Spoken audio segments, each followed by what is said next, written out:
noise of the intruders caused the structure to one in...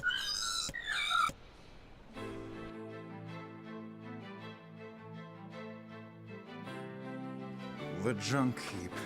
Perhaps we should speak to the brothers. They might know something about this. Oh, what else do we have in the travel guide? In the travel guide, well, would you like to hear about Facade or the Airy?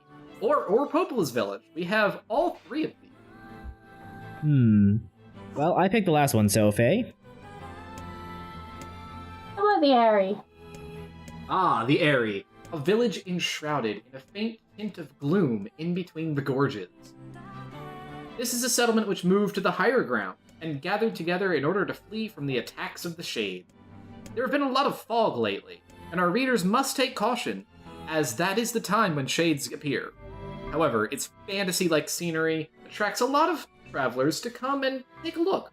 The sceneries in the village should be seen at least once in the lifetime of a pro traveler. Our recommendation: the suspension bridges and tanks. The cliff has numerous living quarters referred to as tanks that are thought to be remains from the old world. They are suspended along the sides of the cliff. In order for the tanks to be connected to one another, people in the area have to move through the string-like suspension bridges. We would like to remind our readers to be careful of the drafts of air that rise from the valley, while enjoying the picturesque scenery. Town information. The townspeople are discriminatory? It appears that the townspeople engaged in trades with other towns long ago, but as of now, there has been none. It is rare for the townspeople to leave their tanks, and the chief of the village has issued a declaration of ceasing trade with the outside world, which shocked surrounding towns and villages. The general attitude of the townspeople is discriminatory, since they will not respond to you even if you were to try to start a conversation with them. Simply enjoy the conversation, enjoy the scenery, and leave them alone. Do not expect to be able to buy anything, or find a place to sleep overnight. To the readers who would like to visit the area, do make sure you're prepared. I think I'll pass on the Airy. Yeah, I'm afraid of heights. Yeah, it doesn't sound like a very nice place, all things considered. Yeah, I don't know if I want to sleep in a tank. Well, no, they won't even let you sleep in the tank. They won't let you stay anywhere at all. You'll have to bring your own tent. Oh, good point. Alright. Yeah, I wouldn't set foot in the area. I have a fear of heights that's so bad I can't even go up a stepladder. The elder brother postponed his joy for the sick. Do you think he was ever true? Okay, so why don't we hear about the facade next? Facade? Facade is an Facade. A country where the people of the Mask live with numerous rules and sands. The people living in this place are a strange race of people, whose lives are governed and enforced by numerous rules. One must obtain the permission of their ruler, the King of Facade, before entering the town. The citizens of Facade must apply for a permit, and outsiders are rarely granted. We would urge our readers to try and visit Facade if you can get a hold of one. Our recommendation: take a ride on the quicksand. The boat ride operates every day throughout the year, free of charge. The greatest attraction of all is the quicksand that is flowing through the canals throughout the town. The boat ride on the quicksand is the basic route for sightseeing, as the quicksand takes you all around the town. Since the boat ride also includes the biggest building, the King's Mansion, on its route, if our readers would like to get around town effectively and efficiently, we would recommend using the service. The boat is controlled by experienced boatmen, so there wouldn't be any excessive swaying and shaking, so there's no need to worry about getting sick on the boat. Oh, that's good. That said, don't get close to the pack of wolves. There's a ruin called the Barren Temple, which rests on a place far away from the town. Although the Masked people regard it as a holy place, and that makes it impossible to set foot in, it is possible to try and get a look at it on the outside, if you have a guide to take you through the sandstorm. However, there are packs of wolves appearing here and there. Since being dead serves no purpose to your trip at all, If our readers have any intention of fighting, please try and run away as best you can.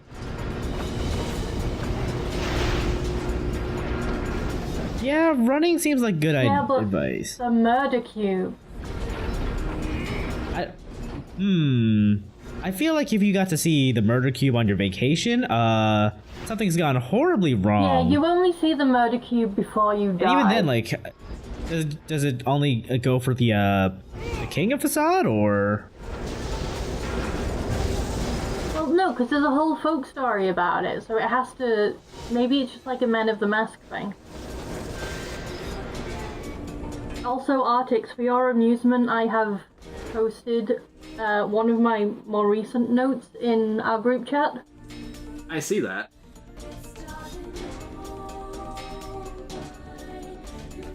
I'm gonna have to actually read that later.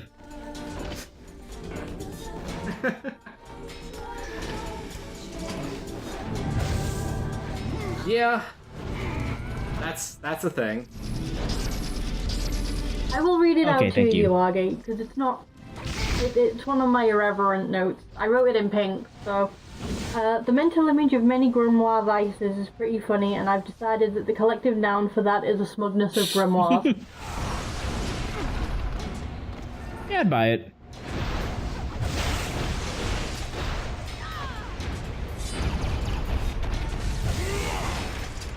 Alright, last one in our tour guide section is the village.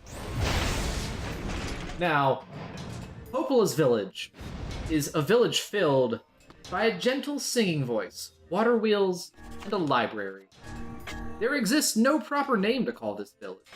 It's been referred to as the Village of Water Wheels, the Center Village, and many more. But it appears that most people just refer to it as Popola's village. She is the overseer, the priest, and the diplomat of the village. This is a village where one could stay comfortably, as the public safety is very well maintained. Our recommendation? The library. It's open every day throughout the year from 9 to 9. It's a huge library, located in the northeast corner of the village. It prides itself on having the most number of books stored, and the books' condition is maintained in... The books are maintained in top-notch condition, and it's a place where one could learn a lot about the information regarding the old world. Popola, the chief librarian's room, is on the second floor, since she handles all things in the village. If the readers are involved in any trouble at all, we would recommend them to have a consultation with her. As for food, the grocers usually sell ordinary legumes, such as pumpkins and eggplants. However, in order to enrich the shopping district, the vendors have expensive weapons for sale, and thus there are a lot of travelers from nearby areas who come to the village to purchase items for hunting purposes. While it is famous for its homely cooking by boiling the vegetables in oil and serving them cold, if you're lucky, you can also buy mutton from the stores. The song... Oh, one more thing here. The song of the beautiful sisters greet travelers from all over the world. There is a songstress playing a string instrument at the pub in the shopping district on a fairly regular basis.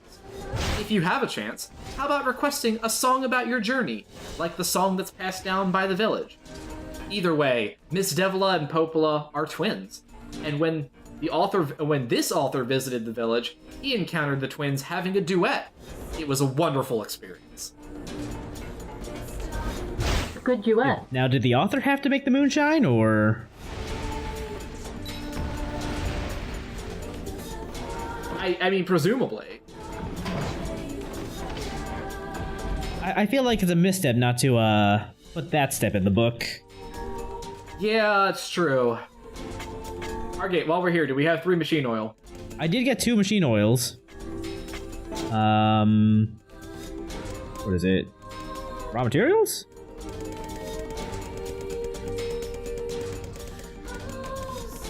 I have 4 machine oils. Oh, damn. What do I need these for? Look at you, Mr. Moneybags.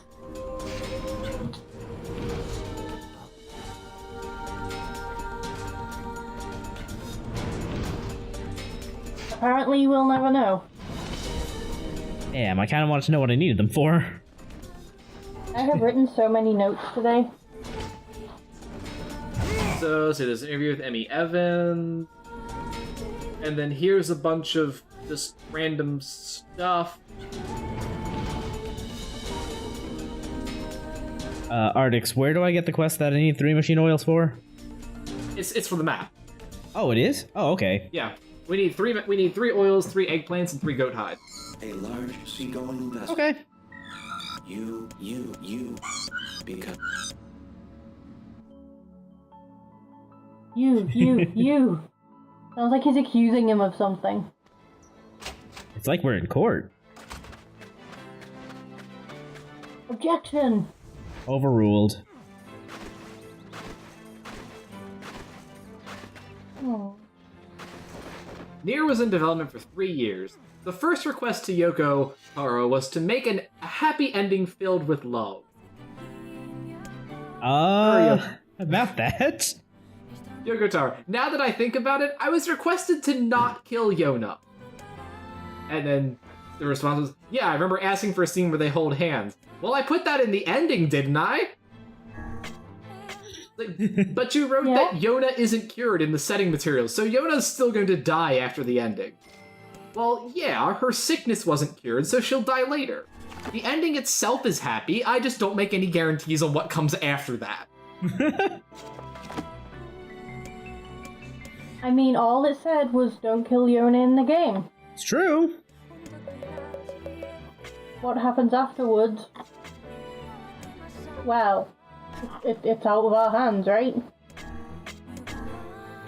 What? Oh, I can just go bring this one back. Oh. Ah, nice.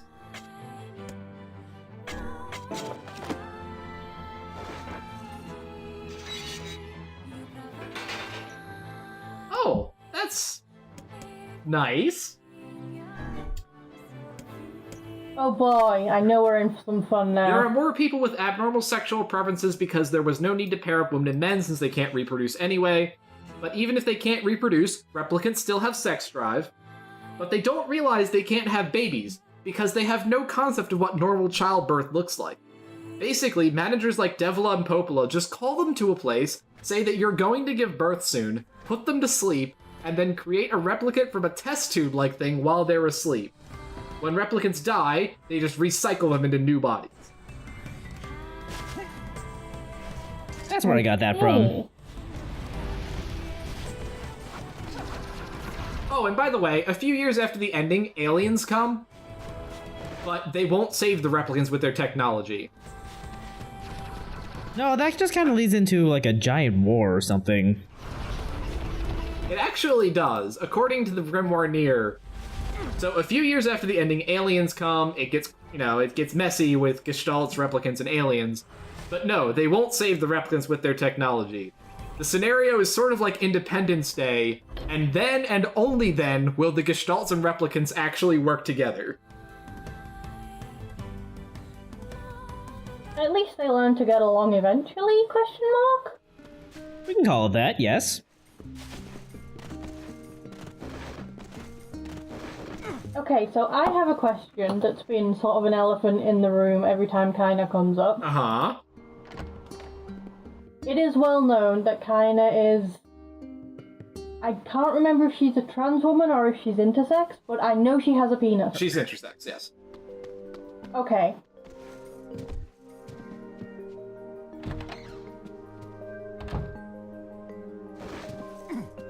Hey.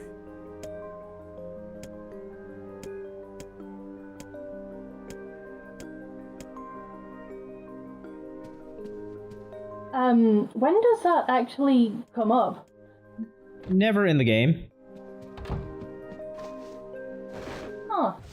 Because, that was, the only thing I knew about NieR before this LP. That, Kaina is actually really good trans representation. And, I assumed it was some big plot point or something, but... It just is. No. It's never once mentioned.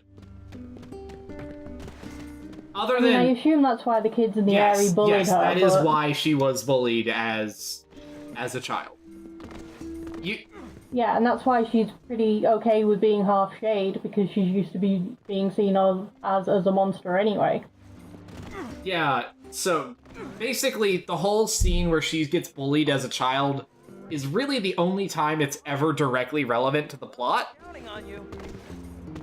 So, Yeah, I figured. It's very much it's technically there. It's very much a read between the lines kind of thing, though. No, isn't it? No, explicit? it's explicit in Grimoire NieR, but it's not in the game. It's if you did not know that's what it Oh, was right, in the okay. game, it would be very much a kind of it's a read between the lines kind of thing where it could be a lot of things. Yeah, they never just come out and say Yeah. what it is she's being bullied for. I also remember hearing that, like, the way she dresses is like a... Well, it's because Yoko Taro wanted to see a buff lady's butt, but also it's like her way of saying, hey, look at my giant package, also I'm still a lady, by the way. I always I don't heard it think was. it's I always so heard it much was that- her just like trying to like assert her femininity. It is. Yeah, but the package is very prominent. Oh, hang on. Here is... Okay, by the way, she's intersex because a female development staff from Cavia commented, how about we make the heroine also male to director Yoko Taro? The kanji in her name is meant to be Broken Sound. There's not really much of anything specific on it. I just think it's really interesting because she, like, whether it's by accident or not, she's actually really good trans representation because her story has elements of that for sure, but her story isn't about her being intersex. It's just a thing that's happening in the background that informs how she thinks, and that's that's the best way to do it.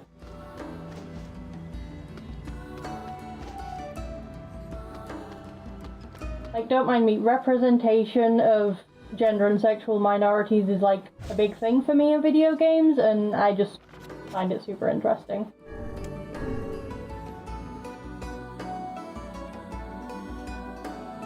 Wait, did I check the mail? Did you forget to check the mail and get the wedding invitation? I think I did. Whoops. Let's go to the village.